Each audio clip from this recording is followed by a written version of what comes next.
Bueno, pues aquí con nosotros Raúl Gutiérrez, usted lo conoce, amigo de Por Ti Noticias, y con el que pues hemos estado de la mano en el tema de la pandemia y de pues entender mucho los temas de seguridad nacional incluso.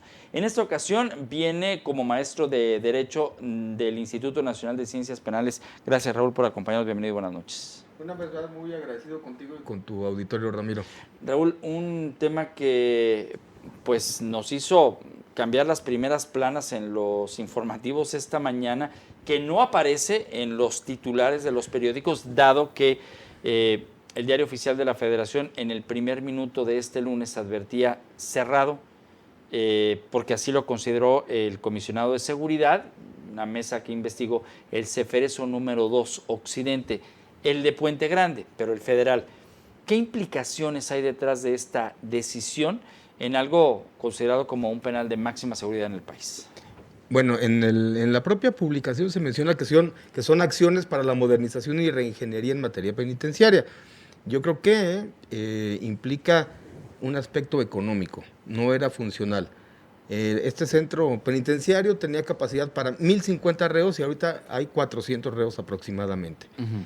Entonces, pues si no es funcional algo, pues lo repartes en todos los demás otros centros penitenciarios. Recibido llamadas, bueno, ¿y qué va a pasar con el personal? El personal también será reubicado, a ambos grupos sociales se les respetarán sus derechos humanos, pero más allá del por qué o el por qué no, curiosamente para 1 de octubre de hace 27 años fue inaugurado este centro penitenciario donde les traigo a todos para la memoria quién ha estado ahí, ¿no? Allá ha estado evidentemente... ¿Y quién se ha escapado de ahí también, no? Perdón, también, ¿no? También. Digo. Claro. Ajá. Bueno, y ya que quieres entrarle por esa, le entramos. ¿Y quién era el secretario de Seguridad Pública Federal de ese momento? Alejandro Gertz Manero. Sí. Hoy fiscal general, el subsecretario era Jorge Tello Peón. Es donde se fuga este famoso personaje llamado Joaquín Guzmán, alias El Chapo. Pero también ha estado ahí el Güero Palma, Rafael Caro Quintero. Ha estado ahí el Z40, Miguel Ángel Treviño. Ha estado el Mocha Orejas. Ha estado Ernesto Fonseca Carrillo, el famoso Don Neto. Entonces ha sido cuna de grandes historias el famoso penal de Puente Grande. Aquí hay otro cerquita, que es en Nayarit, entonces podrán repartirse los reos. ¿Qué implica? Atrás de un centro penitenciario también funciona un ciclo económico. Claro. Las copias, la vestimenta, la comida, los taxis. Tiene Almoloya, precisamente Almoloya en México, en el Estado de México, creció mucho la parte de Metepec. Uh-huh. Una de las zonas ricas del Estado de México es Metepec, porque las familias de los que se consideran grandes capos se fueron a asentar a ese lugar. Y lo mismo aquí, ¿no? Y de repente Metepec, que estaba muy cerca, se convirtió en una zona bastante segura. Claro. En delincuencia común no había robo de coches, no había robo de casas de habitación, no había robo de transeúntes, no había robo de negocio. Curiosamente son esas curiosidades que dejan un penal de alta seguridad. ¿Admites entonces que también hay una reingeniería o habrá una reingeniería en la parte social aquí en la zona metropolitana de Guadalajara? Porque aunque sean 400 y tantos reos, pues no son cualquier tipo de reos. Veremos movimientos, seguramente venta de casas, o sea, sí mueve social y económicamente este tipo de traslados de cierres, igual que si es una apertura. Si voy a hacer una apertura de un centro social, pues también verías que se incrementarían las plusvalías de las zonas de alrededor. ¿Qué es lo que va a ocurrir con este centro? ¿Qué tendría que ocurrir con este centro? Porque, bueno, se abandonará en los próximos días. Está a disposición de la Secretaría de Seguridad y Protección Ciudadana Federal.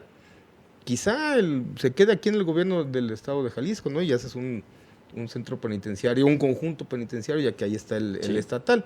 Puede ser una de las opciones. Y que dicho sea de paso, hay sobrecupo, por así decirlo, en el penal y hay un reclusorio a medio terminar desde hace no sé cuánto, 8 o 9 años, ¿no? El Metropolitano. El Metropolitano, así es. Pues bueno, puede ser una opción que el gobierno estatal pueda acceder a él, pues ya está puesto. ¿Es una buena noticia? Ya está ahí. ¿O le estás heredando malas noticias a dónde irán estos presos? No es ni buena ni mala, es una noticia. Tal cual. Tal cual, no sucede nada, son 400 euros, los puedes redistribuir de manera muy fácil en todo México. Este jueves la Suprema Corte de Justicia de la Nación, en otros temas, tendrá que determinar si valida o no pues, este ejercicio, pues, ¿cómo le llaman? Pues una consulta. Una así, consulta ciudadana para enjuiciar expresidentes. Una consulta. El primero ya dijo que es un concierto de inconstitucionalidades, lo cual quiere decir que en sola esa frase pues mata cualquier tipo de aspiración para que esto siga adelante, ¿no? Digamos, para mayor comprensión de tu estimado auditorio, ¿alguien conoce la pregunta? O sea, ¿conocen cuál es la pregunta? Nada más se habla de una pregunta, se las voy a leer.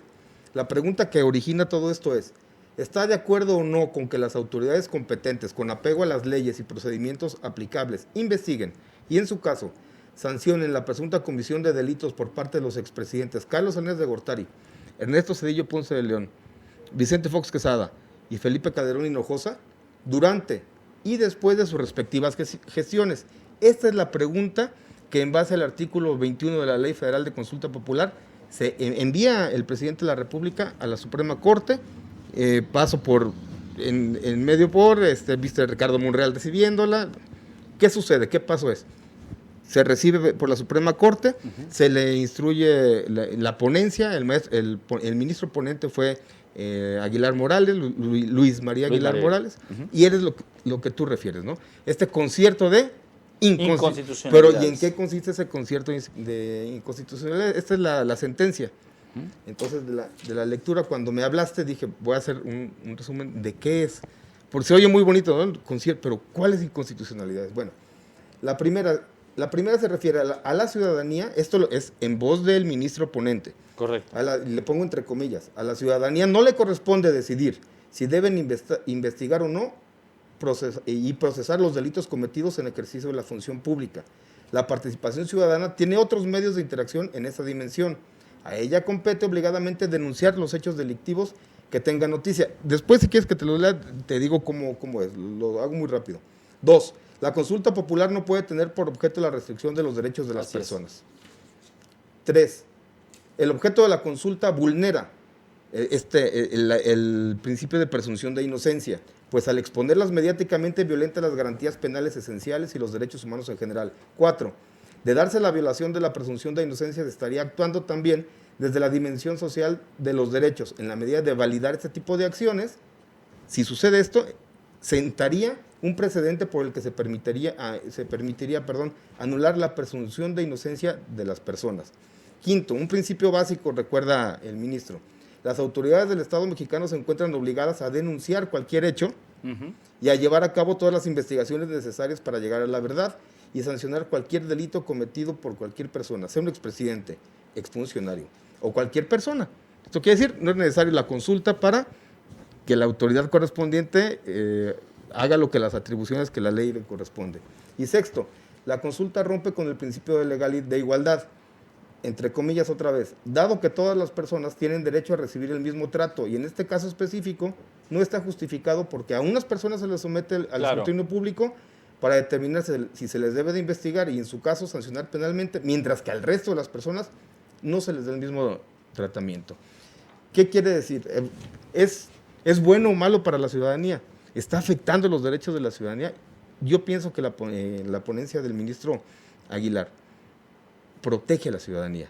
Vamos a suponer, ¿qué sucede si en la consulta resulta que la ciudadanía dice no los quiero juzgar? Entonces ya la libraron. Pues no, la Suprema Corte en la ponencia, en el proyecto presentado por el ministro, dice: precisamente para no vulnerar los derechos de la ciudadanía, es que te digo que es inconstitucional tu pregunta, porque ¿qué pasaría si te dicen que no? Así de sencillo. A ver, entonces, ¿consideras que el próximo jueves 1 se le da una declaratoria de no procede y será un duro golpe para el presidente? Tendría que haber una sorpresa mayúscula si votaran en contra de la propuesta del ministro, pero sorpresa mayúscula jurídicamente. Aquí está, una ley federal, la Ley Federal de Consulta Popular, versus la Constitución, artículo 35, fracción octava. Independientemente del número de las personas que participaron, también la gran pregunta es, yo para poder participar en esta consulta me pedían una credencial para votar, siendo que no era un ejercicio de votación per se. No, y además eso no es lo que se envió. Se envió la pregunta del señor presidente de la República, es lo que hizo que se accionara este mecanismo judicial, no la votación. Entiendo yo que no reunieron, o si la reunieron, no la revisó el INE, algo por el estilo. Sí, el tema es que ahora la bolita está en la Suprema Corte de Justicia de la Nación para hacerla válida, jurídicamente hablando, pero me parece que lo que ocurrió el pasado viernes, pues mata cualquier tipo de aspiración, porque es un proyecto ya básicamente explícito con estos primeros 5 puntos, ¿no?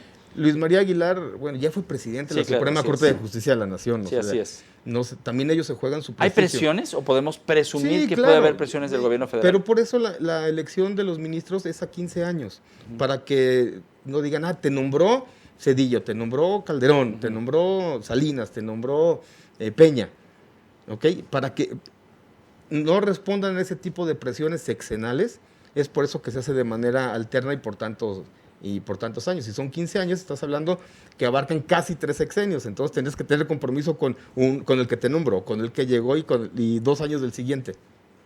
Pues a esperar, ¿no? El día 1 de octubre, jueves, y seguramente el día 2 los periódicos no olvidarán lo que pueda decir la Suprema Corte. No nos adelantamos, pero me parece que con el desglose que nos estás presentando da una idea clara de que al menos hay 5 puntos que no pueden ser evadidos y la ley con uno pues no puede hacer jurisprudencia al respecto, ¿no? Sería muy interesante conocer una votación en contra, y hablo jurídicamente, sí, claro. ¿dónde se fundamentarían? Qué bueno, o sea, aprendamos todo. Claro, ¿no? por supuesto, pero habría que ver de qué Lo demás manera... es narrativa política, estamos hablando de lo jurídico. Es correcto, y ahí es lo más interesante para todos, conocer que la ley no se interpreta, está ahí para ejercerse y habrá que ver si hay alguien con un en contra, cómo defiende esa tesis. Al contrario, la ley se interpreta y la tienes que interpretar siempre a favor de los derechos humanos. Es correcto, sí. A favor pero de los derechos a lo que me humanos refiero es que la ley ahí está implícita, pues. No puedes, sí.